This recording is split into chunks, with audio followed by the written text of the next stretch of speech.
नमस्कार, शब्द साची विंध्य के इस समाचार बुलेटिन में आपका स्वागत है। मैं हूं आपके साथ नियाजिया। शुरुआत करते हैं हेडलाइन से। यूपीएससी परीक्षा 2024 की मेरिट लिस्ट में रीवा के दो होनहार दोनों का चयन आईएएस पद के लिए हुआ। दिव्यांग केंद्र में प्रवेश के लिए आवेदन 27 तक। रिटायर्ड फौजी रिश्वत देने कैश और ज्वेलरी से भरी अटैची लेकर पहुंचा कलेक्ट्रेट। आरोपी को पकड़ने रीवा पुलिस बनी बाराती, नाचते गाते किया गिरफ्तार।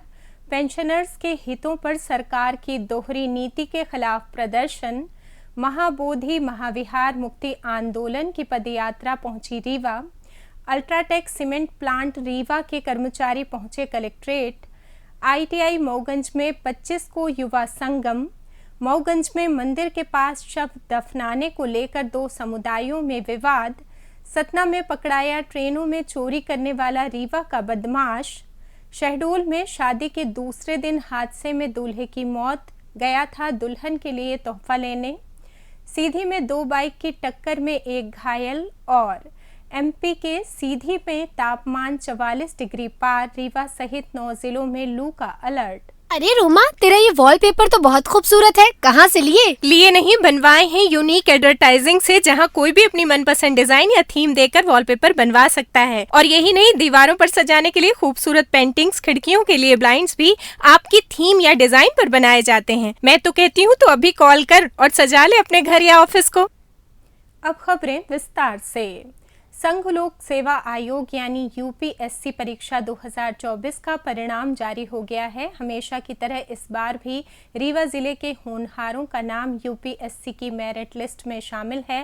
रीवा से ताल्लुक रखने वाले रोमिल द्विवेदी ने यूपीएससी परीक्षा में पूरे देश में 27वीं रैंक हासिल की है, जबकि शहर के उर्राहट मोहल्ले के रहने वाले शुभम शुक्ला को 116वीं रैंक मिली है। इस रैंक के हिसाब से दोनों का ही चयन आईएएस पद के लिए हुआ है, क्योंकि इस साल टॉप 180 कैंडिडेट्स की नियुक्ति बतौर आईएएस होनी है। रोनिल बचपन से पढ़ाई में अव्वल रहे हैं। उन्होंने इससे पहले भी यूपीएससी परीक्षा पास की है, जिसमें उनकी 364वीं रैंक लगी थी और बतौर आईआरटीएस उनकी नियुक्ति हुई थी। रोनिल वर्तमान में राजस्थान में ट्रेनिंग पीरियड में ही हैं थे कि उनका चयन अब आईएएस के लिए हो गया है। वहीं 116वीं रैंक हासिल करने वाले रीवा के शुभम शुक्ला बाल भारती स्कूल के टॉपर रह चुके हैं। डीएवीवी से सिविल इंजीनियरिंग के पढ़ाई के दौरान शुभम ने यूपीएससी की तैयारी शुरू कर दी थी। ये शुभम का यूपीएससी में चौथा अटेम्प्ट था। हालांकि उन्होंने 4 बार मेंस दिया है और 3 बार इंटरव्यू राउंड के लिए सेलेक्ट हो चुके हैं। शुभम शुक्ला वर्तमान में केंद्रीय खेल विभाग में सहायक संचालक के पद में पदस्थ भी हैं। सामाजिक न्याय एवं निशक्तजन कल्याण विभाग द्वारा रीवा में मानसिक रूप से दिव्यांग बच्चों के केंद्र का संचालन किया जा रहा है। इस केंद्र में 1 अप्रैल से शिक्षण और प्रशिक्षण का नया सत्र आरंभ हो गया है।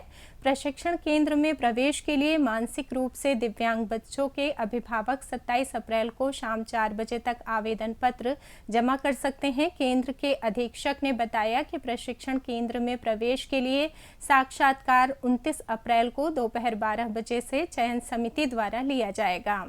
रीवा जिले के तहसील और कलेक्ट्रेट कार्यालय में काम न होने से परेशान एक रिटायर्ड फौजी कैश और ज्वेलरी से भरी अटैची लेकर कलेक्ट्रेट कार्यालय पहुंचा। अटैची के ऊपर लिखा हुआ था रिश्वत का बजट। अटैची में नोटों की गड्डियां और सोने के जेवरात रखे थे, जिसे लेकर रिटायर्ड फौजी कलेक्ट्रेट के दरवाजे पर बैठा हुआ था। यहाँ रिटायर्ड फौजी का काम के बदले रिश्वत देने का खुला ऑफर दे रहा था, लेकिन अधिकारी और कर्मचारी उसे देखकर कतराते नजर आए। दरअसल पीड़ित रिटायर्ड फौजी का आरोप है कि उसकी खुद की जमीन पर सरहंगों ने कब्जा कर लिया है और अब उसकी जमीन से रास्ता भी निकाल लिया है। जमीन को खाली कराने के लिए उसने त्योंथर एसडीएम कार्यालय में कई बार आवेदन दिया, लेकिन उसका काम नहीं हुआ। फरियादी योगेश कुमार तिवारी मलपार त्योंथर का निवासी है, जिसके सभी भाई फौज में हैं। फरियादी का आरोप है कि पैसे लेकर अधिकारी सरहंगों के पक्ष में काम कर रहे हैं, इसलिए वो आज अपने घर से सारे रुपए और जेवर लेकर रीवा के कलेक्ट्रेट कार्यालय पहुंचा है। हमारे त्योंथर तहसील में कोई भी कार्य बिना रिश्वत दिए नहीं हो रहा है। मैं रिटायर होने के पास जो पैसा मुझे मिला था वो मैं अपने वाइफ के लिए गहने बनवाया था वो गहने हैं और जो मेरे पास पैसा बचा था वो पैसे लेके आया हूँ। मामला क्या था? मामला ये है कि मेरी जो है ग्रामीण सड़क है, उस सड़क से मेरी सटी हुई जमीन है, उसको फायदा दिलाने के लिए रिश्वत लेके, ताकि क्योंकि मेरे जमीन के पीछे दूसरे की जमीन है, उस व्यक्ति को फायदा दिलाने के लिए वो हमारे जमीन को सरकारी कर दिया गया है।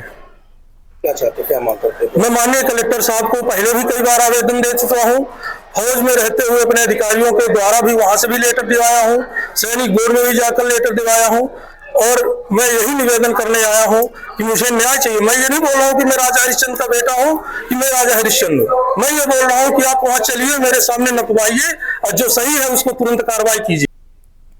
रीवा पुलिस फरार चल रहे रेप के आरोपी को पकड़ने के लिए सिविल ड्रेस में बाराती बनकर बारात में शामिल हुई और फिर बारातियों की तरह नाचते गाते हुए आरोपी को गिरफ्तार कर लिया। दरअसल रेप के आरोपी को पकड़ने के लिए रीवा पुलिस का ये नवाचार सीधी के रामपुर नैकिन में देखने को मिला। दरअसल सिमरिया थाना क्षेत्र में रहने वाली नाबालिग किशोरी के साथ 4 माह पूर्व झड़वार गांव निवासी विनीत बुनकर के द्वारा दुष्कर्म की घटना को अंजाम दिया गया था। सिमरिया थाना पुलिस ने पॉक्सो एक्ट सहित विभिन्न धाराओं में मामला दर्ज किया और आरोपी की तलाश कर रही थी।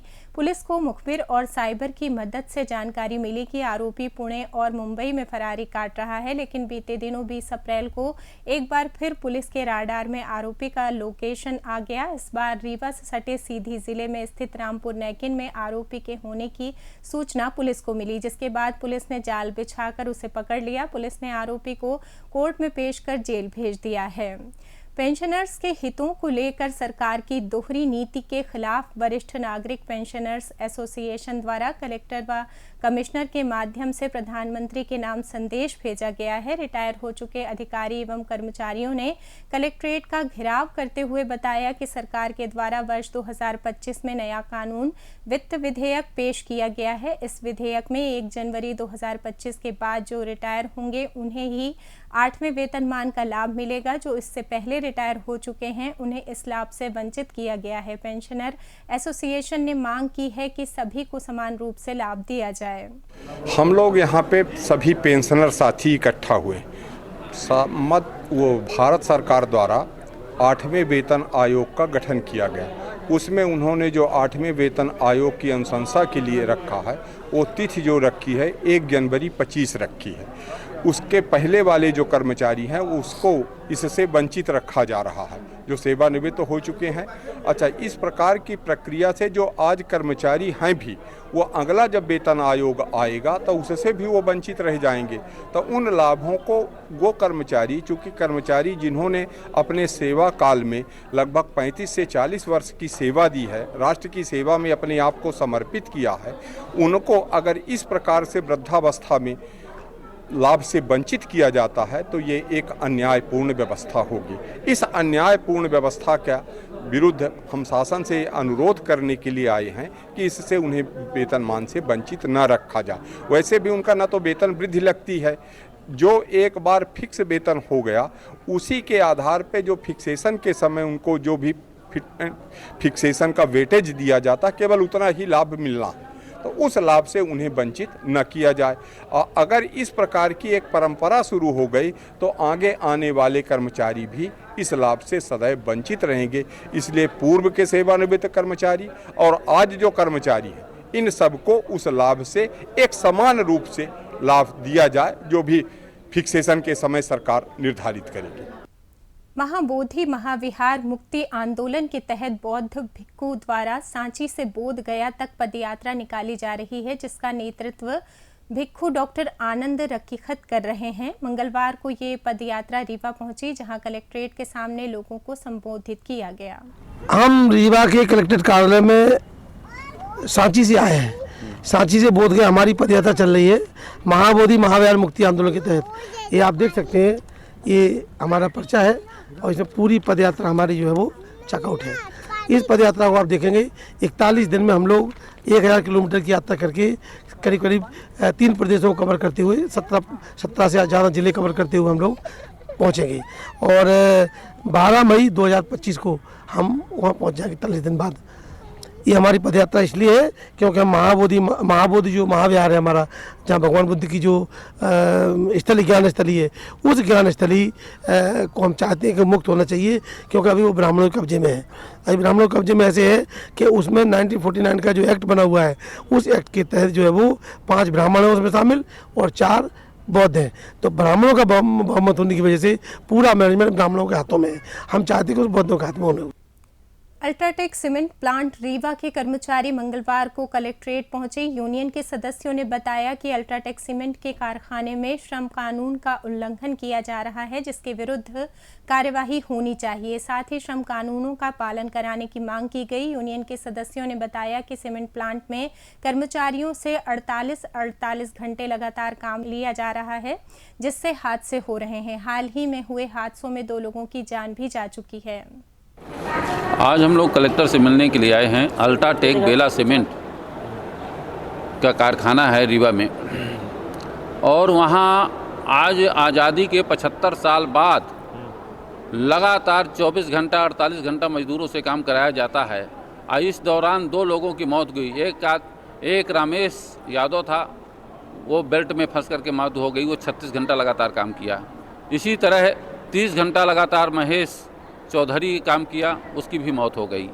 तो एक कलेक्टर साहब के हस्तक्षेप से रमेश चौधरी को आर्थिक मदद मिली थी, लेकिन अपराध कायम नहीं हुआ, और महेश को 1 साल मरे हो गए, और उसका परिवार और अन्य साथियों ने इधर उधर अर्जी पुर्जी देते रहे, लेकिन आज तक उसको न्याय नहीं मिला है। तो ये लगातार काम कराने से, तो ये इसका संरक्षण कौन दे रहा है? पूरा जिला प्रशासन दे रहा है संरक्षण। उद्योगपतियों को संरक्षण ये थोड़ी है कि लगातार काम कराए, या उसकी गैर जिम्मेदार ना जो श्रम कानून के तहत है कि 8 घंटा काम के, 8 घंटा आराम के, 8 घंटा मनोरंजन के, ये निर्धारित है। और कारखाना अधिनियम में ये साफ उल्लेख है कि 8 घंटे के बाद यदि आप मजदूर काम करेगा तो उसको दुगने दर से ओवर टाइम दिया जाएगा, लेकिन ओवर टाइम भी नहीं दिया जा रहा। तो ये दुर्भाग्य है। तो आज हम प्रशासन से कहने के लिए आए हैं कि आप हमारी मांग को पूरा करें, और कानून को पालन कराने का उत्तरदायित्व तो आपको है। यदि आप कानून को पालन नहीं कराएंगे तो मजदूर यदि पालन कराएगा तो किसी तरह की औद्योगिक अशांति होगी, तो उसको जिम्मेदार शासन और प्रशासन और कारखाना का प्रबंधक दोनों होगा। औद्योगिक प्रशिक्षण संस्थान मऊगंज में 25 अप्रैल को प्रातः 11 बजे से दोपहर 2 बजे तक युवा संगम कार्यक्रम आयोजित किया गया है। इस रोजगार मेले में जिले के बेरोजगार युवक युवतियों को रोजगार के अवसर उपलब्ध कराए जाएंगे। रोजगार मेले में 6 कंपनियों एवं नियोजकों द्वारा युवाओं का चयन किया जाएगा। मऊगंज जिले में फिर से खजुरहन ग्राम पंचायत में विवाद की स्थिति निर्मित हो गई। सोमवार रात मंदिर परिसर के पास स्थित पुराने कब्रिस्तान में मुस्लिम समुदाय के अंतिम संस्कार के लिए गड्ढा खोदने को लेकर दोनों समुदाय आमने सामने आ गए। कलेक्टर की समझाइश के बाद वो मामला शांत हुआ था। बता दें कि ये वही जमीन है जिसको लेकर 1 महीने पहले मंदिर विवाद चला था। उस समय 1 महीने तक धरना प्रदर्शन हुआ था। दरअसल विवाद तब शुरू हुआ जब मुस्लिम पक्ष ने विवादित भूमि पर शव दफनाने के लिए गड्ढा खोदा। हिंदू पक्ष ने इस पर आपत्ति जताई। उनका कहना था कि ये स्थान मंदिर के बहुत करीब है और धार्मिक भावनाओं को ठेस पहुंचाता है। सूचना मिलते ही प्रशासनिक अधिकारी मौके पर पहुंचे। प्रशासन ने मुस्लिम पक्ष को कुछ दूरी पर कब्र खोदने की सलाह दी। इस बात पर मुस्लिम पक्ष राजी हो गया।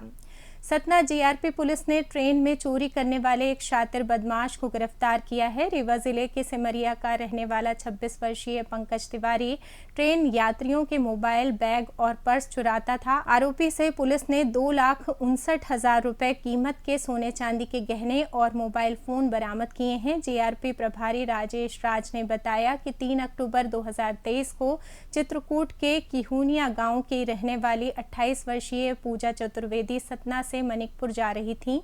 वो मेमो ट्रेन में प्लेटफॉर्म नंबर 3 पर बैठी थी। उन्होंने अपना पर्स सीट पर रख दिया। पर्स में उनके लाखों के गहने और मोबाइल था।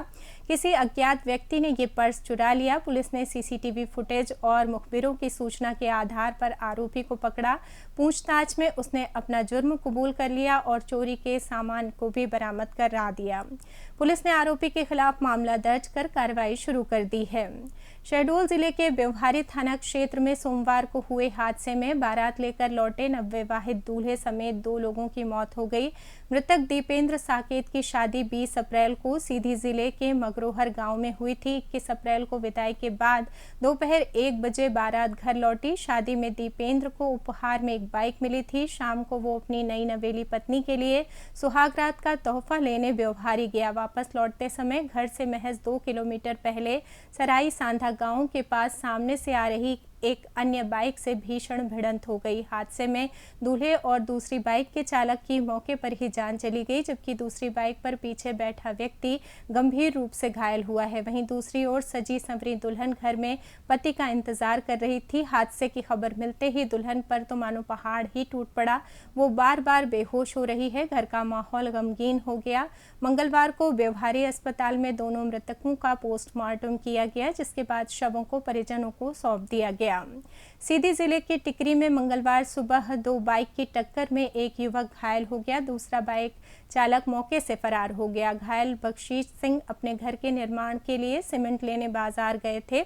वो सीमेंट का ऑर्डर देकर वापस लौट रहे थे। इसी दौरान सामने से तेज रफ्तार में आ रहे बाइक चालक ने उन्हें टक्कर मार दी। टक्कर के बाद बख्शीश सिंह सड़क पर गिरकर बेहोश हो गए। स्थानीय लोगों ने 108 एम्बुलेंस को सूचना दी। घायल को जिला अस्पताल सीधी में भर्ती कराया गया। डॉक्टरों के अनुसार बख्शीश सिंह को चोटें आई हैं। उसकी हालत अब स्थिर है। टिकरी चौकी प्रभारी पुष्पेंद्र सिंह मौके पर पहुंचे। उन्होंने बताया कि आरोपी बाइक चालक की तलाश की जा रही है। मौसम की बात करें तो इन दिनों मध्य प्रदेश का पूर्वी हिस्सा यानी सीधी, सतना, टीकमगढ़, छतरपुर, सिंगरौली सबसे गर्म है। सोमवार को लगातार दूसरे दिन सीधी में पारा 44 डिग्री के पार रहा। वहीं 27 शहरों में पारा 40 डिग्री या इससे अधिक रहा। मंगलवार को भी प्रदेश में तेज गर्मी है। मौसम विभाग के अनुसार इंदौर, रीवा, ग्वालियर और चंबल संभाग के 9 जिलों में लू का अलर्ट है। इनमें अलीराजपुर, बड़वानी, शिवपुरी, भिंड, दतिया, निवाड़ी, टीकमगढ़, सीधी और सिंगरौली शामिल हैं। भोपाल, उज्जैन, सागर और जबलपुर संभाग में भी गर्मी का असर रहेगा। यहाँ भी लू जैसे हालात रहेंगे। इसी के साथ ये समाचार बुलेटिन समाप्त हुआ। कल फिर मिलेंगे नई खबरों के साथ।